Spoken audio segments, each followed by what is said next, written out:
મહત્વના સમાચાર વાવ થરાદના દિયોદર પંથકમાં હાલ વરસાદની શરૂઆત વાદળછાયા વાતાવરણની વચ્ચે બપોર થતાની સાથે જ ધોધમાર વરસાદ વરસી રહ્યો છે। દિયોદરના લુંદ્રા, નવા, રૈયા, કોટડા સહિતના વિસ્તારોમાં અત્યારે વરસાદ વરસી રહ્યો છે। ધોધમાર વરસાદને કારણે નીચાણવાળા વિસ્તારોમાં પાણી ભરાયા। દિયોદર પંથકમાં વરસાદના કારણે હાલ તો ખેડૂતો ખુશ જોવા મળી રહ્યા છે। તો દિયોદર પંથકમાં વરસાદ વધુ વિગતો મેળવીએ સંવાદદાતા વસંત આપણી સાથે જોડાયા છે। વસંત, કયા કયા વિસ્તારોમાં અત્યારે વરસાદ? ગીરા, મહત્વની વાત છે કે વહેલી સવારથી વાદળછાયું વાતાવરણ ને ધુમ્મસ ભર્યા વાતાવરણ વચ્ચે હાલ વરસાદ વરસી રહ્યો છે। ખાસ કરીને દિયોદર પંથકમાં વરસાદની શરૂઆત થઈ છે। દિયોદરના લુંદ્રા, નવા, રૈયા, કોટડા સહિતના જે ગામો છે ત્યાં હાલ વરસાદ વરસી રહ્યો છે। મહત્વની વાત છે કે દિયોદર શહેરમાં પણ જે નીચાણવાળા વિસ્તારો છે ત્યાં પાણી ભરાવાની શરૂઆત થઈ છે।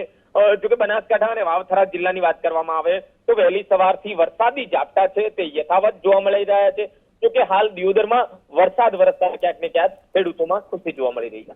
જી, આભાર આપનો આ સમગ્ર માહિતી માટે। તો આ તરફ રાજકોટ શહેરમાં ફરી એક વખત વરસાદની શરૂઆત થઈ છે। રાજકોટ શહેરના કેટલાક વિસ્તારોમાં વરસાદ વરસી રહ્યો છે। વહેલી સવારથી જ રાજકોટમાં વરસાદી માહોલ યથાવત છે અને તેની વચ્ચે હવે ફરી એક વખત વરસાદની શરૂઆત થઈ ચૂકી છે અને રસ્તાઓ પર હાલ પાણી ભરાવાની પણ શરૂઆત। રાજકોટ સહિત સૌરાષ્ટ્રના અલગ અલગ વિસ્તારોની અંદર વહેલી સવારથી વરસાદી માહોલ છે। આજે રવિવારનો દિવસ છે ત્યારે ધીમી ધારેથી લઈ અને મધ્યમ વરસાદ વહેલી સવારથી શરૂ થયો છે। અત્યારે રાજકોટના રેસકોર્સ રિંગ રોડ છે ત્યાંના દ્રશ્યો બતાવી રહ્યા છીએ। દરરોજ જેટલો ટ્રાફિક હોય છે તેના કરતાં આજે ઓછો ટ્રાફિક છે। રવિવારનો દિવસ ઉપરાંત વરસાદી માહોલ છે। સાંજ સુધી વરસાદ પડશે એટલે રાજકોટવાસીઓ નાહવા માટે નીકળશે। અત્યારે જોઈ શકાય છે કે વરસાદનું થોડું જોર વધ્યું છે અને સાંજ સુધીમાં અલગ અલગ વિસ્તારોની અંદર ભારે વરસાદ પડે તેવી શક્યતાઓ છે। લોકો રસ્તા પર જે નીકળી રહ્યા છે રેનકોટ પહેરીને નીકળી રહ્યા છે। ભાઈ, રાજકોટની અંદર ગઈકાલે કેવો વરસાદ ને આજે કેવો વરસાદ છે, શું કહેશો? ગઈકાલે રાતના બહુ સારો વરસાદ હતો કારણ કે બધે પાણી ભરાઈ ગયેલા હતા। આપણે બપોર પહેલા નારું બંધ થઈ ગયેલું હતું કાલેના। અત્યારે તો છે પણ એવું બધું નથી કારણ કે સવારથી અત્યારે ચાલુ, હવે રાતના ખબર પડે હજી કેટલો આવે। માહોલ તો છે ને? માહોલ તો ફૂલ સારો છે, માહોલ છે। કયા વિસ્તારોમાં વરસાદ છે? નાવા નીકળ્યા હોય ને અત્યારે બીજું શું હોય, હે ને? ફૂલ મોજ જ કરવાની છે। ચોક્કસ જોઈ શકાય છે કે રાજકોટ વાસીઓ અત્યારે નાહવા માટે નીકળ્યા છે। દ્રશ્યો બતાવશું રાજકોટના જે રાજમાર્ગો છે ત્યાં આ રીતે વરસાદ પડી રહ્યો છે। જિલ્લાના 11 તાલુકાઓની અંદર પણ ગઈકાલથી વરસાદ છે। ગઈકાલે 2.5 થી 3 ઇંચ ગ્રામ્ય વિસ્તારમાં અને શહેરની અંદર છેલ્લા 24 કલાકમાં 4 ઇંચ જેટલો વરસાદ, એટલે કે આ સિઝનનો સૌથી વધારે વરસાદ રાજકોટની અંદર પડ્યો છે અને આજે વહેલી સવારથી અત્યાર સુધીમાં અંદાજિત 1 ઇંચ જેટલો વરસાદ છે। જોઈ શકાય છે કે વરસાદનું જોર ધીમે ધીમે વધી રહ્યું છે અને સાંજ સુધીમાં પણ મધ્યમથી ધીમેથી મધ્યમ વરસાદ પડે તેવી શક્યતાઓ છે।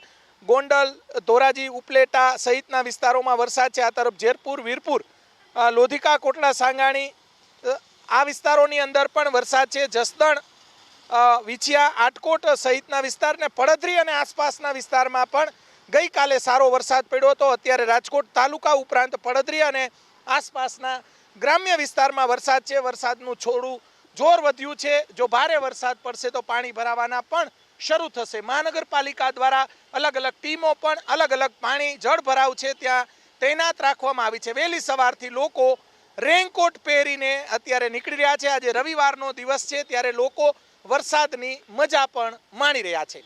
કેમેરામેન શુભ વાસિયાની સાથે પરાક્રમસિંહ જાડેજા, એબીપી અસ્મિતા, રાજકોટ। આ તરફ મોરબીના આમરણ નજીક હાઈવે પરનું ડાયવર્ઝન તૂટી ગયું। ડેમી નદીના પાણીના પ્રચંડ પ્રવાહમાં આ ડાયવર્ઝન ધોવાઈ ગયું। ડાયવર્ઝન ધોવાઈ જવાને કારણે જામનગર કચ્છનો વાહન વ્યવહાર પ્રભાવિત થયો છે। ડેમી 3 નદી પર ભારતમાલા પ્રોજેક્ટ અંતર્ગત પુલ નિર્માણની કામગીરી અત્યારે ચાલી રહી છે અને તેના કારણે જ આ ડાયવર્ઝન આપવામાં આવ્યું હતું। જામનગર કચ્છ હાઈવે બંધ થતાં ભારે વાહનોને ડાયવર્ટ કરવાની ફરજ પડી। પીપળિયા 4 રસ્તાથી વાહનોને મોરબી તરફ ડાયવર્ટ કરવામાં આવ્યા છે। ડાયવર્ઝન તૂટી જતાની જાણ થતાની સાથે ધારાસભ્ય મેઘજી ચાવડા ઘટના સ્થળ પર દોડી આવ્યા હતા અને સત્વરે કામચલાઉ રસ્તો ચાલુ કરવા માટે સૂચના આપી। જોકે હાલમાં હાઈવે પરના જે નાના વાહનો છે તેની અવરજવર શરૂ કરવામાં આવી છે। મોરબી જિલ્લામાં ભારે વરસાદને પગલે ઠેર ઠેર રોડ રસ્તા તૂટી જવાના જે બનાવો છે તે સામે આવી રહ્યા છે. તો હાલ આમરણ ગામ નજીક જે ડાયવર્ઝન આપવામાં આવ્યું હતું જામનગર કચ્છ હાઈવે ઉપર આ જે ડાયવર્ઝન આપવામાં આવ્યું તે જે તૂટી ગયું છે ને હાલ તમે જેના જે દ્રશ્યો છે તે જોઈ શકો છો. આ જે રોડ છે એ જામનગર અને કચ્છને જોડતો મુખ્ય રોડ છે અને આ જ રોડ ઉપરથી જામનગર તરફ જતા જે વાહનો છે એ આ રોડ ઉપરથી પસાર થતા હોય છે. પરંતુ આ જે રોડ છે તેના ઉપર ભારત મારા પ્રોજેક્ટ હેઠળ જે કામગીરી છે તે શરૂ કરવામાં આવી છે અને આ આમરણ ગામ નજીક જે પુલ બનાવવાની જે કામગીરી ચાલી રહી છે ને ત્યાં એક ડાયવર્ઝન આપવામાં આવ્યું હતું. જે ડાયવર્ઝન ગત રાત્રિના વરસાદના કારણે તૂટી ગયું છે. આ ડાયવર્ઝન જે છે એ જે ડેમી 3 નદી છે તેના ઉપર આ ડાયવર્ઝન છે તે આપવામાં આવ્યું હતું. ડેમી 3 નદીના પ્રવાહના કારણે આ ડાયવર્ઝન તૂટી ગયું છે. હાલ તમે તેના જે દ્રશ્યો છે તે જોઈ શકો છો, જેના કારણે તમામ જે વાહન વ્યવહાર છે તે બંધ થયો છે. હાલ પૂરતું જે 2 વ્હીલર અને જે 4 વ્હીલર જે વાહનો છે, જે ગાડીઓ છે, તેને આ નવા બની રહેલા જે બ્રિજ છે તેના ઉપરથી જે પસાર કરવામાં સાવચેતીપૂર્વક આવી રહ્યા છે અને જે ભારે વાહનો છે તેને રોડ ઉપર જ થંભાવી દેવામાં આવ્યા છે, જેના કારણે વાહનોના જે થપ્પા છે તે લાગ્યા છે. આ જે ડાયવર્ઝન છે, આ જે રોડ છે એ રોડની વાત કરીએ તો આ રોડ અતિ મહત્વનો ગણાય છે મોરબી માટે અને તેમજ જે જામનગર છે તેના માટે પણ આ જે રોડ છે એ મહત્વનો ગણવામાં આવે છે. આ રોડ ઉપરથી ભારે જે વાહનો છે તે પસાર થતા હોય છે. નવલખી બંદર ઉપરથી જે ટ્રકોની અવર જવર થતી હોય છે તે પણ મોટા ભાગે આ રોડ ઉપરથી થતી હોય છે. તો મોરબી જે છે એક સિરામિક નગરી છે અને આ સિરામિક નગરીમાં જે પ્રોપેન ગેસનો જે વપરાશ કરવામાં આવે છે તે પ્રોપેન ગેસ પણ જામનગર આવે છે અને તેના ટેન્કરો પણ આ જ રોડ ઉપરથી પસાર થતા હોય છે. પરંતુ આ જે ડાયવર્ઝન છે એ તૂટી જવાના કારણે તમામ જે જામનગર ને કચ્છને જોડતો જે વાહન વ્યવહાર છે તે બંધ થયો છે. આ ગેસના ટેન્કરો જે છે તેને પણ રોડ ઉપર થંભાવી દેવાની ફરજ પડી છે. એટલે ક્યાંક ને ક્યાંક મોરબી સિરામિક ઉદ્યોગને જે મળતો જે પ્રોપેન ગેસ છે તેને મળવામાં પણ વિલંબ થશે અને હાલ પૂરતો જે વાહન વ્યવહાર છે તે પણ બંધ કરવામાં આવ્યો છે. આ જે ડાયવર્ઝન પૂર્ણ કાર્યરત કરવામાં આવશે અને ડાયવર્ઝન યોગ્ય વાહન વ્યવહાર ચાલી શકે તેવું કરવામાં આવ્યા બાદ જ આ રોડ ઉપરથી વાહન વ્યવહાર ચાલુ કરવામાં આવશે તેવી જે માહિતી છે તે મળી રહી છે. પાર્થ પટેલ, ABP અસ્મિતા, મોરબી. ખેડા જિલ્લામાંથી પસાર થતી શેઢી નદી જ્યાં પૂરની સ્થિતિ જોવા મળી રહી છે અને આ શેઢી નદીના પાણી જે આસપાસના ખેતરોમાં ફરી વળ્યા. ગળતેશ્વર તાલુકાના ખેડૂતોની જમીનમાં શેઢી નદીના પાણીએ કબજો જમાવ્યો. ખેતરોમાં પાણી ફરી વળતા ખેડૂતોને વ્યાપક નુકસાનની ભીતિ છે. મીઠાના મુવાડા, ડભાલી, વાડજ, સનાદર ગામના ખેતરો અત્યારે બેટમાં ફેરવાયેલા જોવા મળ્યા. તો તેની સાથે પાલૈયા, ડેરોલિયા, દાતરડીની હજારો વીઘા જમીનમાં પણ નદીના પાણી ઘૂસી ચૂક્યા છે. ખેડૂતોના ઊભા પાકમાં 4 થી 5 ફૂટ સુધીના પાણી ભરાઈ ચૂક્યા છે. આમ તો વરસાદ વરસે એટલે મેઘ મહેર કહેવાય, પરંતુ વધુ વરસાદ વરસે એને મેઘ કહેર. એવો જ મેઘ કહેર આજે બતાવવા માંગીશ તમને. ગળતેશ્વર તાલુકામાં, ખેડા જિલ્લાના ગળતેશ્વર તાલુકામાં મેઘો એવો તો વરસ્યો કે આ ખેડૂતોને પાયમાલ કર્યા. હજારો વીઘા જમીનમાં પાણી ઘૂસ્યા છે અને તમામ જમીન પાણીમાં ગરકાવ થઈ છે. કહી શકાય કે અહીં આગળ રહેલા ખેડૂતોએ ક્યાંક ને ક્યાંક પોતાનો પાક એટલે કે ડાંગરનો પાકનું દરું અહીં આગળ વાવ્યું હતું, પરંતુ આ દરું પાણીમાં ગરકાવ થયું છે. એટલે હજારો વીઘા જમીનમાં પાણી ઘૂસતાની સાથે જ ખેડૂત પાયમાલ થયો છે. મહત્વની વાત કરવામાં આવે, ગળતેશ્વર અને ઠાસરા તાલુકામાં આ તમામ જે પાણી દેખાઈ રહ્યા છે તે શેરડીના પાણી છે. શેરડી નદી ક્યાંક ને ક્યાંક બે કાંઠે વહી અને ઓવરફ્લો થઈ, જેના કારણે આ તમામ દ્રશ્યો અત્યારે ABP અસ્મિતાની સ્ક્રીન ઉપર તમને દેખાઈ રહ્યા છે તે શેરડી નદીના પાણી ઘૂસ્યા અને ખેડૂતને પાયમાલ કર્યો. કહી શકાય કે 1 વીઘા પાછળ ખેડૂતને આશરે 5 થી 6 હજાર રૂપિયા જેટલો ખર્ચ જે હતો તે અત્યારે પાણીમાં ગરકાવ થયો છે. એટલે ચોક્કસથી ખેડૂત પાયમાલ થયો છે. અત્યારથી જ જે ખેડૂત છે તે ખેડૂત દિવાળીની તૈયારીઓ કરતો હોય, પોતાના પરિવારને દિવાળી આ જ પાકમાંથી કરાવવાનો હતો, પરંતુ હવે આ પાકમાં પાણી ઘૂસી જતા ક્યાંક ને ક્યાંક ખેડૂતની દિવાળી પણ અત્યારે બગડી હોય તેવું લાગી રહ્યું છે. જલ્પેશ પટેલ, ABP અસ્મિતા, ગળતેશ્વર. 500 થી 700 વીઘા જમીન હશે આશરે, અને પાક હતો ડાંગરનો હતો, તમાકુના દરવાડિયા હતા, શાકભાજી લોકોએ કરી હતી, એ બધામાં નુકસાન જ છે. અત્યારે 1 વીઘા પાછળ આશરે 10 થી 12 હજાર રૂપિયા તો ખરો જ. શેરડી નદીના આગળથી આવે બધા, અત્યારે શેરડી નદી રહે જ નથી એવું જ વિચારવાનું. એના જ પાણી બધે એ થાય છે, પેલાય છે. આગળિયા ખાકરિયાથી પાણી આવે, તે બાજુ છે મેમપુરા બાજુથી આવે, બધેમાં પાણી અહીંયા જ આવે સીધા. તો આ તરફ અમદાવાદના બાવળા તાલુકાનું ઢેઢાળ ગામ જે હજુ પણ પાણીમાં ગરકાવ છે. વરસાદે વિરામ લીધો અને છતાં પણ હજુ સુધી પાણી નથી ઓસર્યા અને ગામમાં પાણી ભરાઈ ચૂક્યા છે. ઢેઢાળ ગામમાં ટ્રેક્ટર વગર જવું પણ અશક્ય છે. આ સાથે જ ગામના રસ્તાઓ પાણીમાં ગરકાવ થઈ ચૂક્યા છે અને 5 વર્ષથી ગામમાં આ પ્રકારની સ્થિતિ સર્જાતી હોવાનો દાવો સ્થાનિકો કરી રહ્યા છે. છેલ્લા 1 અઠવાડિયાથી આ પાણી છે, છેલ્લા દિવાળી સુધી આ પાણી આવીને આવી રહેશે. આની કોઈ નિકાલ થતો નથી અને કોઈ પણ ગામની અંદર કોઈ પણ વસ્તુ હોય તો ટ્રેક્ટર સિવાય બાવળા જઈ શકે તેમ નથી. દવાખાને જવું હોય તો ટ્રેક્ટરની જરૂર પડે, કોઈને કરિયાણું લેવું હોય તો ટ્રેક્ટરની અંદર જવું, અને બધાના ઘરની અંદર પાણી ભર્યા છે. બહુ પોઝિશન વીક છે અને આ પાણી બાવળા નગરપાલિકાનું અને બાવળાથી જ પાણી આવે છે, કોઈ આગળ નિકાલ થતો નથી. છેલ્લા અમે 4-5 વર્ષથી આ રજૂઆત કરીએ છીએ અને છેલ્લા આ દિવાળી સુધી આ પાણી અંદર હશે ગામની અંદર. આ છેલ્લા 5 વર્ષથી આ સ્થિતિ છે અને આ ઔદ્યોગિક ઇન્ડસ્ટ્રી જે બની એના જે પુરાણો થયા એની બધા પાણીનો નિકાલ બધો અમારા ગામમાં કર્યો છે, બરાબર. અને છેલ્લા 5 વર્ષથી અમારે આ હાલાકી છે અને કોઈ સાંભળતું નથી, કોઈ કાર્યવાહી થતી નથી અને કોઈ કરવા માંગતું નથી. છેલ્લા 4-5 વર્ષથી તો આ પાણી જે બાવળાનું પાણી આવે છે કોઈ નિકાલ આગળ થતો નહીં. અમારા ગામ તરફ જ છે એટલે બધું ધરુમાં ડાંગરનું બધું ફાવ પાક નિષ્ફળ છે. હવે 3-4 દિવસ પહેલાં મારી ભેંસ મારા ઘરમાં પાણી પી ગયું, ભેંસ મારી 1.5 લાખની મરી ગઈ. વિડીયો બી સાહેબ મારી જોડે મેં પંચાયતમાં રજૂઆત કરી, સરપંચને પૂછ્યું કે આનું કોઈ કંઈ ના થાય. આ રીતે ઇન્ટરવ્યુ લઈને બધા સાહેબો આવીને જતા સાહેબ. ઘરમાં બી પાણી, અમારે જનજીવન જોયું હોય, ખાવું પીવું હોય ક્યાં બેવું, ખેતરોમાં પાણી, ઘરે બી પાણી. મારી એવડે 2-3 દિવસ પહેલાં 1.5 લાખની ભેંસ મરી ગઈ, એક ગાય મરી ગઈ, કોઈ નિકાલ જ નહીં શોર્ટ થવાથી. આનું નિરાકરણ એક જ છે સાહેબ કે જે કેનાલ આવી ફતેવાડી રજોડાથી એ અમારા ગામમાં ભૂતિયા તળાવમાં મૂકી દીધી અને ત્યાંથી આગળ કોઈ નિરાકરણ કર્યું નથી. અને પાણીની સમસ્યા 5 વર્ષથી છે છેલ્લા, અને એટલું પાણી છે જો તમે આ લાઈવ જોઈ શકો આ ટ્રેક્ટરમાં કોઈ પણ વસ્તુ જઈ શકતું નથી. એ કેનાલ કદાચ ત્યાંથી ચાલુ કરે અને મોટી કેનાલમાં નાખી દે તો સમસ્યા દૂર થાય લાગે. સુરેન્દ્રનગર જિલ્લામાં આજે વહેલી સવારથી હળવા વરસાદની વચ્ચે હાલાકી હજુ પણ યથાવત છે. લખતર તાલુકાના ગ્રામ્ય વિસ્તારોમાં રસ્તા પર નદીની જેમ પાણી વહેતા જોવા મળ્યા. લખતર તાલુકાનું છારદ ગામ, જ્યાં ગ્રાઉન્ડ ઝીરો પર પહોંચી એબીપી અસ્મિતાની ટીમ. છારદ ગામમાં હળવા વરસાદની વચ્ચે હજુ પણ જળભરાવ યથાવત છે. ગામમાં અવરજવર માટે લોકો દોરડાનો સહારો લેવા માટે મજબૂર બન્યા. લખતર તાલુકાની ઉમાઈ નદીના પાણી છારદ ગામમાં હાલ ફરી વળ્યા છે, જેના કારણે ગામ જળમગ્ન થયું. ગ્રામ્ય વિસ્તારોના અનેક રસ્તાઓ જળમગ્ન થતા લોકો હેરાન પરેશાન. છારદ ગામમાં આવેલું રતનપરા વિસ્તારના હાલના આ દ્રશ્યો જોઈ શકાય છે. રતનપરા જે વિસ્તાર છે તે સમગ્ર વિસ્તાર જળમગ્ન થયો છે.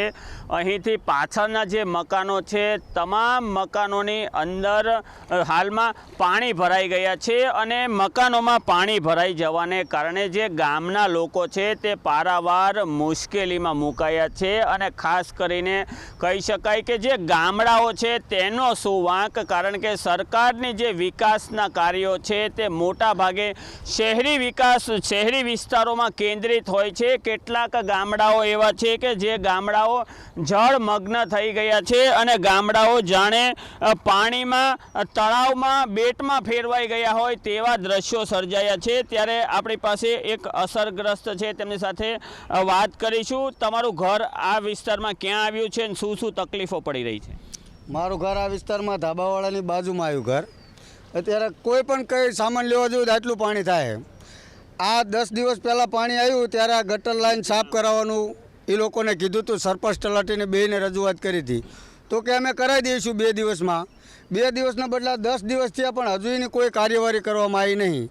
અને આવું તો વારંવારથી કહેતા આવી, સખત 3 મહિને કહેતો હું પોતે મેં અરજી એટલી કરેલી છે, છતાં એ લોકો એ કામનું ધ્યાન લેતા નહીં. મારું એવું છે કે એ ગટર સાફ કરે અને બીજું અથવા એક મંજૂરી મેકવાની એક નાળું કરાવડાવે બીજું, તો જ આ પરાની સમસ્યા દૂર થાય, નકર થાય એવી નહીં. હાલમાં આ જે પાણી છે તે કયા વિસ્તાર તરફથી આવે છે, કઈ નદીનું પાણી છે અને કેટલા વર્ષોથી આ સમસ્યા છે? ઉમૈયા નદીનું પાણી આવે. આ બાજુમાં ઢાંકી ગામ છે ત્યાંથી પાણી છૂટું પડી જાય ઉમૈયા નદીનું. એ દર વર્ષ પાણી અહીંયા આવે જ છે. દર વર્ષ આ પોઝિશન ચોમાસામાં આટલા 100 મકાનવાળાની આ જ પોઝિશન રહે. જે પાણી ભરાયું છે તેને કારણે ઢોર ઢાંખર અને ઘરોમાં કેટલી નુકસાની? બધી નુકસાની. ઢોર બધા કોઈના અઠવાડિયે ઘરે નહીં કે ખડ બધું પલળી ગયું હોય ટોટલી ઘર નહીં, ઢોરાની કહેવત અમારે ખાવા દાણા નહીં, બધા પલ્લી ગયા. ઘરમાં ઘર વકરી અને અનાજ અને ઘર વકરી સહિતની જે વસ્તુઓ છે તેમાં કેટલું નુકસાન? બધું ટોટલિંગ 80% નુકસાન હે. બધું ઉપર બાંધ્યું હોય તોય છતાં બધું પલ્લી ગયું હોય. તમે જીવના જોખમે કમરથી ઉપરના પાણીમાં હાલ બહાર આવી રહ્યા છો. લોકોને જીવન જરૂરિયાતની વસ્તુ લેવા માટે બહાર આવવા માટે કોઈ વાહનની, કોઈ મોટા વાહનની વ્યવસ્થાની અંગે રજૂઆત કરી હતી? ના, એ કોઈ સુવિધા હે જ નહીં. કોઈ આવ્યું નહીં એને એની સુવિધા માટે. હાલીને જવી ને હાલીને આવી, બરોબર. આટલું પાણી થાય. આ ગામની કોઈ ગણતરી જ નહીં. એક આપણે જિલ્લામાં તાલુકામાં છે બધા આવીને જોઈને જતા રહ્યા. મજા જોવે કે બરોબર છે બધા રહી. જે આપણી સાથે અન્ય એક બા છે, આપણે તેમની સાથે વાત કરીશું. આ બા છે, તેઓ હાલમાં જ કમરથી વધુ સુધીના પાણીમાં બહાર આવ્યા હતા. આપણે તેમની સાથે વાત કરીશું. બા, તમારું ઘર ક્યાં છે અને હાલમાં કેવી રીતે તમે બહાર આવન જાવન કરો છો? દોયડું ચાલીને આવ્યા, બહાર જોયું ને તમે? એ દોયડું ચાલીને આવ્યા ને અત્યારે હું જઈને આવી ને કે પાણી ઉતર્યું તો કાંપડો સાફ કરવી. ઓરડાનો હજુ મેં કાંપડો સાફ કર્યો નહોતો. ચૌકા ખાટલા પર દાણા ચડાયા અનાજ હતું. છોકરો અને મારી બહુ બે ગામ ગયેલા હતા અને અમે અને મારી છોડી 8મા બાઈ ઘરે હતા. એટલે એરિયાને અમે આજુબાજુનું ઘર ઊંચાડા હતા ને એમાં જતા રહ્યા. રાતે પાણી આવ્યું.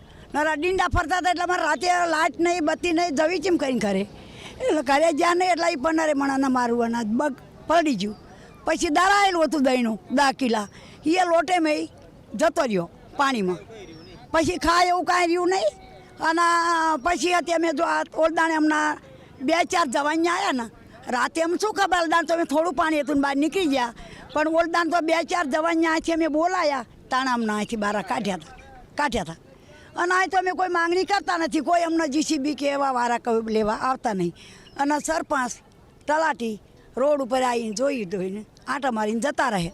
અને આ આપણા અધિકારો લખતરના, સુરનગરના લખતરના આવે, ટીડીઓ સાહેબ આવે, અધિકારો આવે તોય રોડ કાયમ આવીને જોઈને જતા રહે. થશે આ તો કાયમ પાણી આવે અને આ કીધા રાખે કે થશે, પણ થતું કાંઈ નહીં.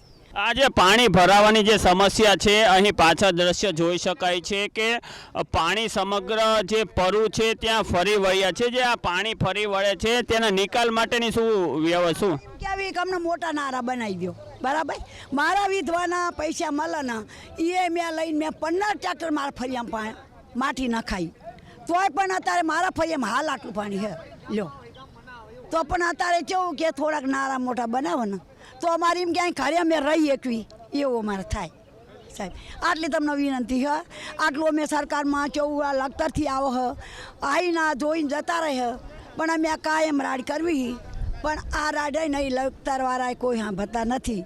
મામલતદારે સાહેબે કોઈ નહીં આવતી, જોઈને જતા રહે. પણ કાંઈ આનો નિકાલ આવતો નથી. જે આ હતા બા, તેમણે આક્રોશ વ્યક્ત કરતા જણાવ્યું કે દર વર્ષની આ પરિસ્થિતિ છે. જ્યારે વરસાદ ધોધમાર ખાબકે છે ત્યારે અહીં પાણી ભરાઈ જાય છે. વર્ષોની રજૂઆત કરી છે પરંતુ હજી સુધી જે પ્રશાસન છે, સુરેન્દ્રનગર જિલ્લા પ્રશાસન છે, તેમના દ્વારા કોઈ પણ પ્રકારની વ્યવસ્થા નથી કરી આવી. ખાસ કરીને કહી શકાય કે ગામડાઓનો સુવાગ. એક તરફ સરકાર દ્વારા વિકાસના મોટા દાવા કરવામાં આવે છે, જ્યારે આજે ગામડાઓની સ્થિતિ જોઈએ છે ત્યારે ખરેખર જોઈ શકાય છે કે ગામડું આજે આક્રંદ કરી રહ્યું છે, ગામડું આજે રડી રહ્યું છે, પરંતુ તેમનું દર્દ અને તેમના આંસુ લૂછનારું આજે કોઈ નથી. કેમેરા પર્સન રાજ ભાવસાર સાથે ચેતન બાંભણિયા, એબીપી અસ્મિતા, લખતર. તો અરવલ્લી જિલ્લામાં સાર્વત્રિક વરસાદથી હાલ નદીઓમાં નવા નીરની આવક. પિસાલ પાસે આવેલી વાત્રક નદીમાં નવા નીર આવ્યા છે. ચોમાસામાં પ્રથમવાર વાત્રક ડેમમાં પાણીની આવક જોવા મળી અને નદીમાં નવા નીર આવતા વાત્રક ડેમમાં 650 ક્યુસેક પાણીની આવક જોવા મળી છે. માસમ ડેમમાં પણ 50 ક્યુસેક પાણીની આવક છે. વાત કરીએ ભરૂચની, જ્યાં ભરૂચમાં પાણી ઓસરતાની સાથે હવે રસ્તાઓ પર જોવા મળી રહ્યા છે તો ખાડારાજ. ભરૂચના રસ્તાઓ ડિસ્કો રોડ બની ચૂક્યા છે. ગેલ કોલોની રોડ ઉપર જ્યાં જુઓ ત્યાં જોવા મળશે આપને માત્ર ને માત્ર ખાડા જ ખાડા. ભરૂચના ગેલ કોલોની રોડ ઉપર ગયા તો આપની કમર તૂટવાનું પણ નક્કી છે. ગેલ કોલોની રોડ પર તો વાહનો ગબડાવવાના પણ નક્કી છે। આ દ્રશ્યો જોઈ લો કે કયા પ્રકારે અહીં આખો રોડ તૂટી ચૂક્યો છે। રોડ ક્યાં છે કહેવું મુશ્કેલ છે। જોવા મળી રહ્યું છે તો માત્ર ખાડા જ ખાડા, જેની વચ્ચે લોકો ભારે પરેશાન થઈ રહ્યા છે। અહીંથી પસાર થયા તો કમર તૂટવાનું નક્કી। આ તરફ જામનગરમાં પણ સતત બીજા દિવસે વરસાદી માહોલ યથાવત જોવા મળ્યો। જામનગર શહેરની સાથોસાથ ગ્રામ્ય વિસ્તારોમાં પણ વરસાદ, ધ્રોલ, જોડિયા સહિતના વિસ્તારોમાં પણ વરસાદ જોવા મળી રહ્યો છે। જામનગરમાં સતત બીજા દિવસે હાલ વરસાદી માહોલ, ક્યાંક વરસાદી ઝાપટા પડ્યા તો ક્યાંક ધોધમાર વરસાદ।